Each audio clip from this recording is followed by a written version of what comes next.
Welcome to another episode of The Brand Called You, a podcast and podcast show that brings you leadership lessons, knowledge, experience, and wisdom from thousands of successful individuals from around the world. I'm your host, Ashutosh Garg, and today I'm delighted to welcome a very, very accomplished ultra-endurance professional from Melbourne, Australia, Mr. Ranjit Singh. Ranjit, welcome to the show. Thanks for having me. It's been a very long time since anyone's used my real name. Most people can't pronounce it, so it's nice to hear. Okay. So Ranjit is a corporate and an ultra-endurance athlete. He's a family man dedicated to the pursuit of self-mastery. So Ranjit, before we get into talking about ultra habits, tell me a little bit about your own journey. Yeah. So, it's good because I'm talking to another Indian. And I am Indian, but I grew up in the US. I grew up in California, in the Bay Area. And I didn't follow a traditional Indian path. I wasn't really studious. Okay. And I started to get in trouble at a very young age and I started to hang out with the wrong people in the wrong crowds and got involved with some really, really bad people doing some really bad things. And by the time I was in my early mid 20s, I had become a convicted felon, in trouble with the law many, many a times for doing the wrong things and making money the wrong way. Let's just put it that way. I was entrepreneurial at heart. I just didn't express it, let's say, in the most productive way. Correct. And I also was acutely addicted to alcohol. I had previously gotten off drugs, but I continued to kind of move around the wrong circles. And in 2008, the U.S. government wanted to send me back to Australia, where I was born. I'd gotten in so much trouble there that they just felt like I wasn't somebody that they wanted to continue to let stay in the country. The problem was, that was all I knew. The United States was all I knew. My family had become U.S. naturalized citizens. I had never bothered to become a U.S. citizen because I was too busy running around on the streets. And by the time I wanted to, it was a bit too late because I already wrapped up a bit of a criminal history. So in 2008, I got in trouble again. And instead of staying there to face what was going to be pretty hefty punishment, I bought a one-way plane ticket to Australia, where I was born, and came here with the hopes to start again, and quickly ended up in a very dark place. I'll stop there, though. I'll let you unpack that if you want. I can continue to go down as to what actually happened from there, but I'll let you ask some questions if you want. I would love to know, and thank you so much for sharing your own personal life in so much detail on my platform. I'm really grateful for that. But tell me a little bit about how you got out of the dark place into what you're doing. I mean, you seem to be doing some amazing stuff with your ultra habits. Yeah. So in 2008, when I left San Francisco to come here, I told my father at the international terminal in San Francisco, I'm going to start over and I'm going to be able to turn it around. And, Dad's, he's a traditional, he's Sikh, he's Punjabi, and, he's not overly communicative and doesn't show a lot of emotion, but I could tell he was distraught. And within 18 months of being in Australia, I was facing prison again. Wow. From drunk driving charges, 3 of them within a year. And I think I just had this rock bottom moment. I was in my living room. I was 27 years old. I never really done anything positive in a very long time. As a young person, I was a gifted athlete. I was in the Olympic development program in soccer. I was very talented, very capable, could sell ice to Eskimos before I was even trained to sell. But I just never found purpose or a way of directing that in a positive way. Fast forward, I've got these 3 drunk driving charges. I'm in my living room, and there was just this moment of clarity that I could not go on like this anymore. To leave the United States, to leave my family, to come all the way to Australia without the possibility of ever returning to the United States, only to be facing the same situation here, was too much to bear. And I had been previously in more emotionally dramatic scenarios. Mm.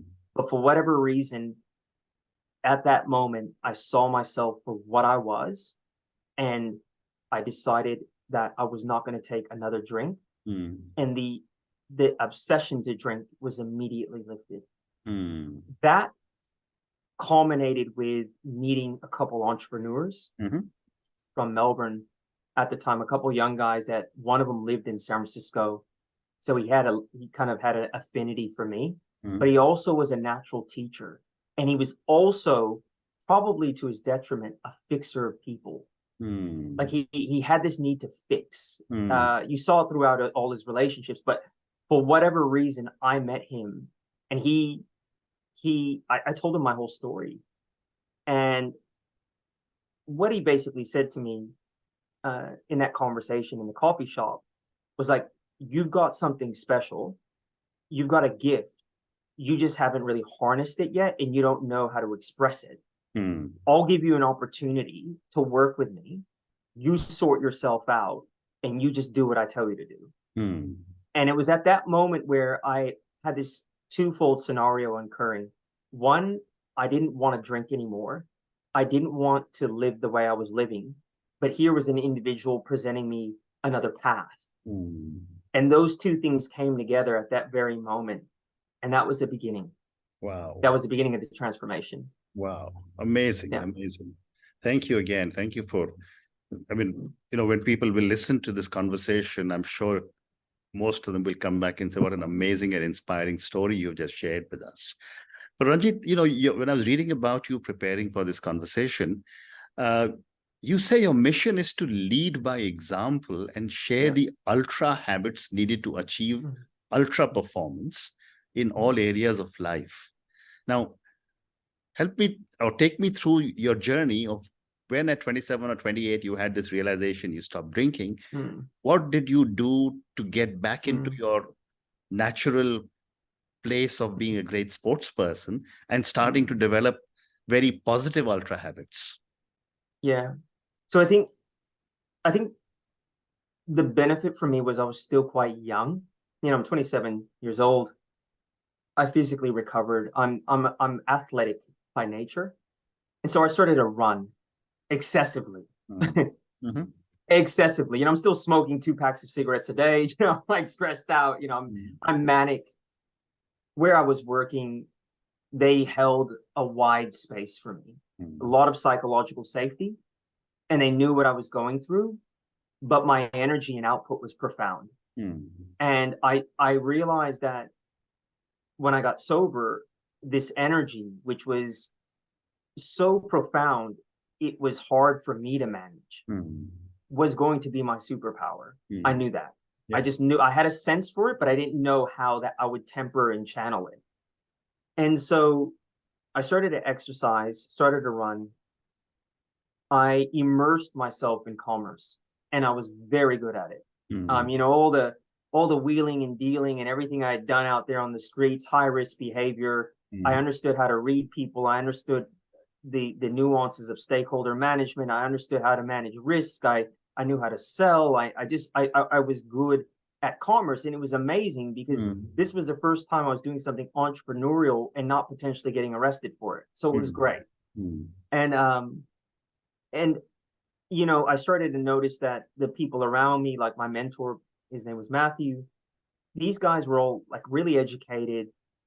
They were students of business, and I started to realize like, okay, I might just be a really good sales guy forever, and I didn't want to do that. And I started to kind of orientate myself to continuous improvement. So I went and did an executive MBA in Australia's toughest program. I'm not academic. It took me 4 years, part-time program, 20 hours a week study on top of work.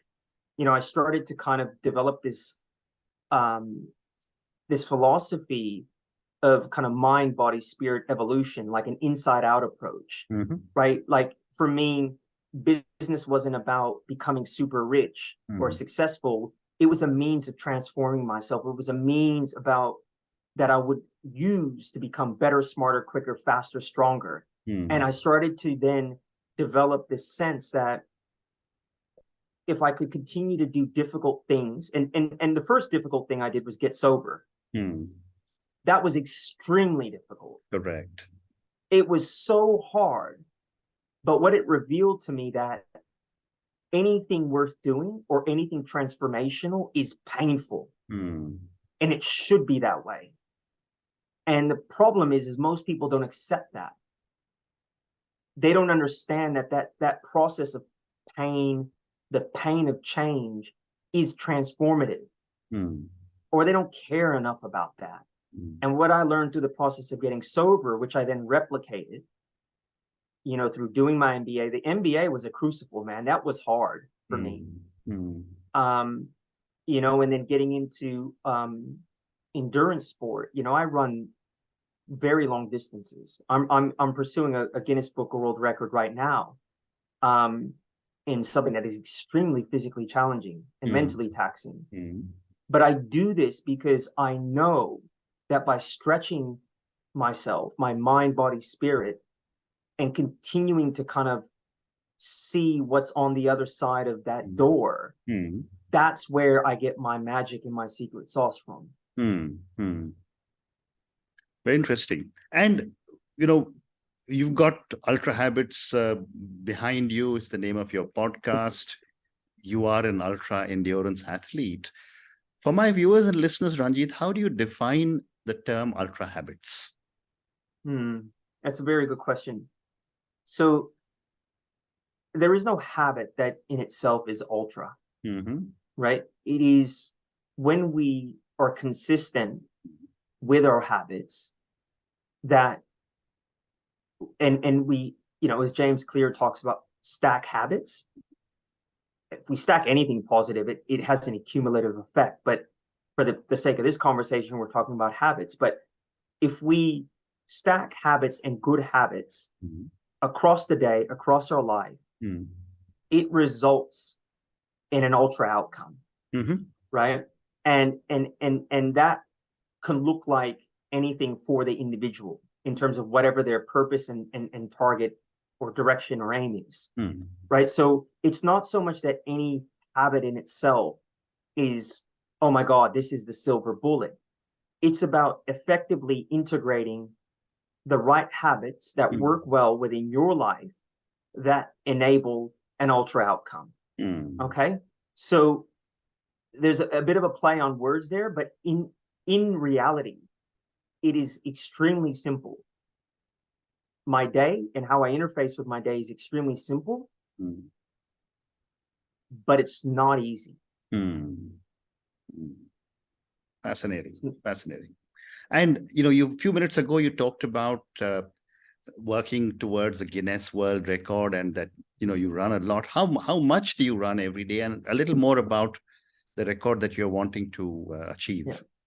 So right now I've got two little ones. So I live in the mountains in Melbourne, and I use the mountains. It's kind of my dojo. That's where I get stronger. I run, I walk, I meditate, I think, I get ideas, I solve problems. That's how I kind of, that's my place. When I was racing, I haven't been racing consistently. Last year I did about 4 races in a row. But it's hard for me to run consistently because of the time it takes to run. I run 100-kilometer plus races. Wow. Foot races. In the bush, in what we call the bush, in the mountains, or out back, not on the road. There are components of the road sometimes, but it's pretty much out in the wilderness. And training for these races can take a lot of time and a lot of energy. And the worst thing for me is the time away from the kids. So I do run a lot. I run every other week right now, but I run more for therapeutic reasons. I think I get ideas. It's just my form of solitude that works for me. The Guinness Book of World Record that I'm doing is it's an exercise called a burpee. Not everyone's familiar with the burpees. It's a military type exercise where you get down to your chest, you kind of do a push up, You stand up and jump up, and you go down. It's quite intense in terms of your cardio work. You're familiar with it. So the record that I'm looking to break is the most burpees in 24 hours, which is 11,000. Amazing. So the reason that I'm doing that particular exercise is I needed a new crucible. I needed a new challenge, and it needed to be physical. Physicality for me is when I engage in an extremely difficult physical challenge, it sharpens me. It sharpens my sword in all areas of my life. And this one made sense because, one, I was going through some of my own kind of mental health stuff. We had a lot of pressure on the family and a lot of compounded change. And I was in Melbourne, and it was raining day on, day out. And I just started doing burpees. And it came to me. I did like 45 minutes of burpees, and I was like, you know what? I had a Guinness Book of record application in for a running event, and I changed it that moment because I knew this was it. And it worked because I could watch the kids be around the house, and it's really hard. None of us like to do burpees. So I'm aiming to do 11,000 burpees in 24 hours to raise $1 million for mental health. And burpees is accessible to everyone. Like it's even more accessible than running, probably, because you can do it anywhere, standing still. Well said. So my next question to you, Ranjit, is that, you work with so many different people on habits, help people develop ultra habits. What are some of the most common habits that people struggle to change that you have experienced? Basic, eating, moving their body, prioritization, basically lifestyle, work habits, how they work.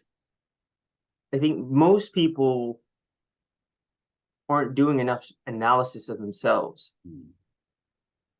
They're, too busy on social media yelling about someone else's inaction or what other people are doing. Most of us aren't shining the lights on ourselves.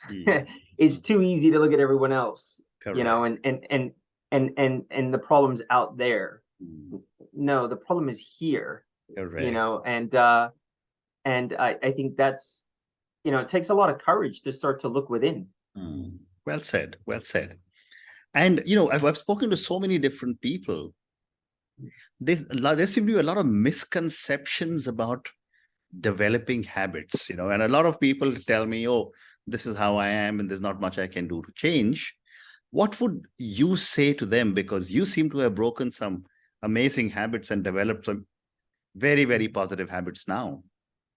Yeah. The first thing is that our willpower will only align with what we see as good.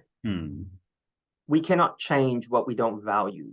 And this is the fundamental issue. Like if a lot of people think they value something, you look at their calendar or where they spend their time or money, and you'll know what they value.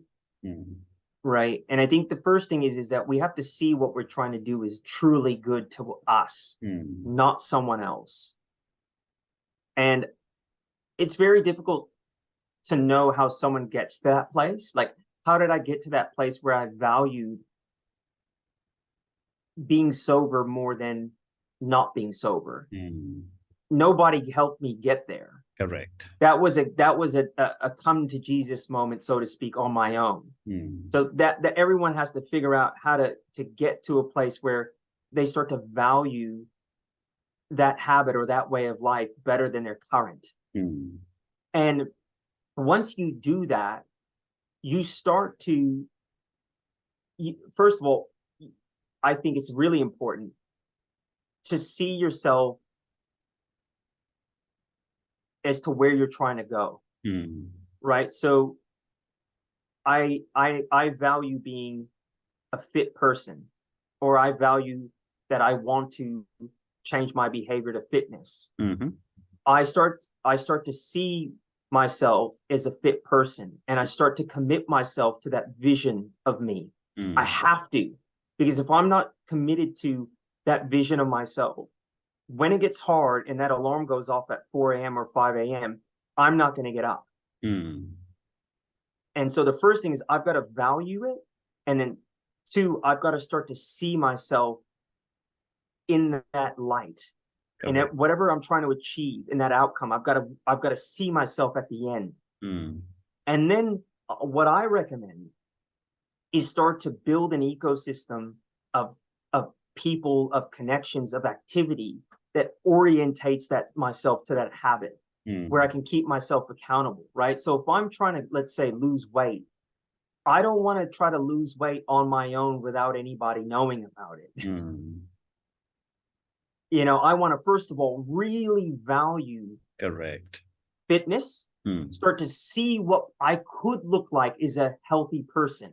Wow, what could it look like? What could life look like as an alternative to how I'm currently living? And then I start to move towards that through, okay, I'll go to the gym, I'll join a fitness group, I'll start to hang out in groups where people value that, where that ecosystem is driving that behavior, and that behavior has been held accountable by the group. And then what will start to happen is I will start to adopt that mindset. I'll start to do those activities. I'll be held accountable. People will notice the results. They'll start to tell me how good I look. I'll start to feel better. And it'll be a circular process where it then starts to feed into itself, right? So I think that most people give up before they start to feel or see the results. And most people give up because they're not being held accountable. They're trying to do things on their own, which is always a lot harder, particularly if you're not a disciplined person. Well said.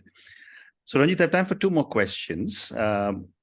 My next question is that as an ultra endurance athlete, and now someone who's doing a lot of work in the corporate world, what are some of the learnings you have brought from your own sports and athletics to the corporate world? I would sum it up in saying the long game.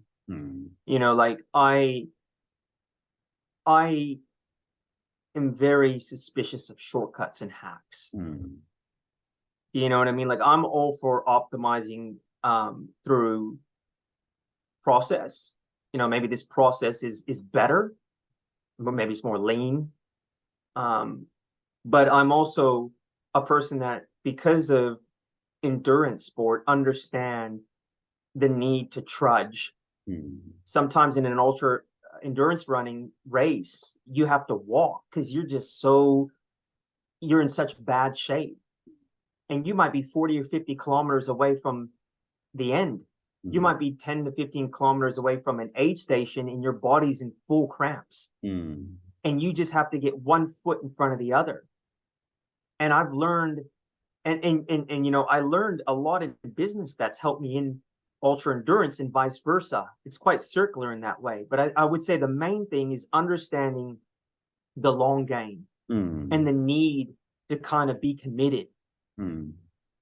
You know, and I would say that for me is been, there's a lot in that, but that from a high level perspective has been the greatest kind of. Yeah, very interesting. And my last question to you, Ranjit, and this is for the thousands of people who will listen to our conversation. Based on your own incredible journey, and you've been very forthcoming in talking about your own journey, what would you say are 3 lessons that you would want our viewers and listeners to take away? Yeah, I think the first lesson is that no one is going to save you. You have to save yourself. And it may not be as dramatic as having to change your life around to survive, but the change needs to start with yourself, right? I need to be the change I want to see. So it's extreme ownership. You know, the second lesson is anything worth doing is generally going to be hard, or else everyone else would do it. Don't abandon yourself by quitting, right? I think that sometimes when we're on a path and it's lonely and it's hard, it's difficult, and there's the naysayers, we can start to doubt ourselves. we have to be in it and we have to be committed, really committed. And I think so I think you got to know your target, you got to know your aim, where you're going. I don't necessarily know about purpose. I think purpose is a bit murky, but you've got to have an aim and you've got to have a target and you got to be working towards that. And the third one is meticulously review your life. And I mean, not like on a year to year basis, like on a week to week basis. Really look at your conduct. How have you conducted yourself with people? How have you operated? What things could you have done better? How was your schedule? How could you work your schedule better? How are your habits? Really review and aim to kind of optimize yourself in relation to how you're living. I think those three things, 100% accountability, have a target, and review your life on a weekly basis. I think those things will set people in good stead. Fascinating. And on that note, Ranjit, and your three amazing lessons: save yourself because no one else will save you. If there's anything worth doing, it's going to be tough, so don't quit. And the third one, which is so powerful, review your life meticulously, week by week. Thank you so much for talking to me about your own incredible journey. And as I said earlier, thank you for being so honest about what you have been through. I think your story will be so inspiring to so many of my listeners. Thank you for talking to me about so many different steps of ultra habits. I love the 2 points about seek accountability of yourself and be with the right people. And finally, good luck with your targeted achievement of the Guinness World Records. I'll be watching out for you. Send me a message and we will talk about you again.